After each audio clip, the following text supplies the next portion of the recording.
Putting on the new man isn't just a call to behave better, it's a call to transformation. Ephesians 4:20 says, "And that you put on the new man, which after God is created in righteousness and true holiness." This isn't just poetic language. It's an invitation to become who God always intended us to be. When we put off the old self and put on the new, we're not just changing clothes, we're changing nature. We're stepping into a new way of living, thinking, and being. It's not about pretending to be holy, but becoming someone shaped by God's own righteousness. Other translations help bring it into focus. One says, "Put on your new nature, created to be like God, truly righteous and holy." Another adds that this transformation works itself into your conduct as God reproduces His character in you. This isn't self-improvement, it's divine recreation. You are putting on something crafted according to God's likeness, reflecting truth, purity, and holiness. But who exactly is this new man? Paul's language in Ephesians suggests a one-time decisive act. We have put off the old and put on the new. It's final, not a negotiation, and this new man isn't a vague moral upgrade. He's patterned after Christ Himself. We're not just walking in good behavior, we're walking in Him. That's why Colossians 1:18 reminds us that Christ is the head of this new self. When we live in Him, we no longer walk in darkness. We are no longer slaves to sin, no longer people shaped by deceit and destruction.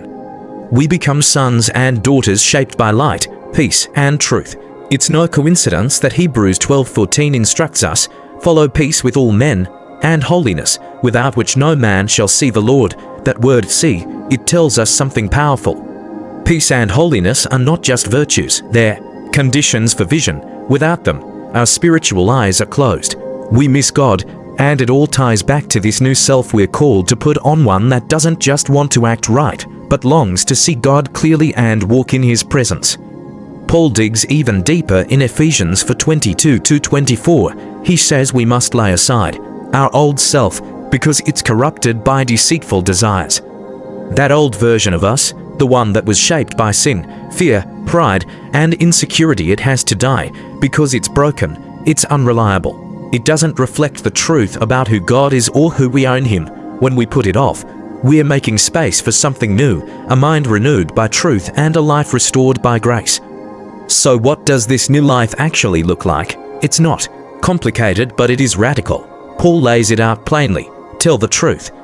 Don't let anger control you. Don't give the devil room in your life. Work hard, give generously, speak words that lift others. Don't grieve the Holy Spirit with bitterness, rage, or unforgiveness. Instead, be kind, be tender, be someone who forgives quickly.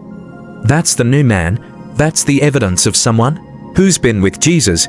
This is where sanctification comes in, not the kind that's man-made and performative, but the kind that God does from the inside out. Real sanctification is when God shapes His people to look like Jesus, to love like Him, to lay down their lives like Him. Ephesians 4:20-24 and 2 Corinthians 4:6 both echo this. God's light shines in our hearts, forming us into mirrors that reflect His glory. And if we zoom out for a moment, one verse quietly holds the key to all of this. Ephesians 4:2. Be completely humble and gentle. Be patient, bearing with one another in love. That's it. That's what a life shaped by Christ looks like. Not prideful, not harsh, but humble, gentle, and soaked in love. This new life we're called into doesn't stop at personal holiness, it moves toward justice and mercy. Zechariah 7:9 speaks directly to the heart of God. Administer true justice, show mercy and compassion to one another. Do not oppress the widow or the fatherless, the alien or the poor. In your hearts do not think evil of each other. That's not just a social command, it's spiritual. It's a reflection of a life changed by God, a life that walks in truth, radiates grace, and lives in a way that others can see Jesus through us. So where do we begin? Start by putting off what you know no longer belongs. Choose truth over image, peace over pride, forgiveness over anger. Let God renew your thinking. Let Christ become your pattern. And then walk it out in your relationships, in your work, in the quiet places of your heart. Choose the new man. Choose the life that looks like Jesus, because when we do, justice flows, mercy multiplies, and the world begins to see the face of God through the people who bear His name.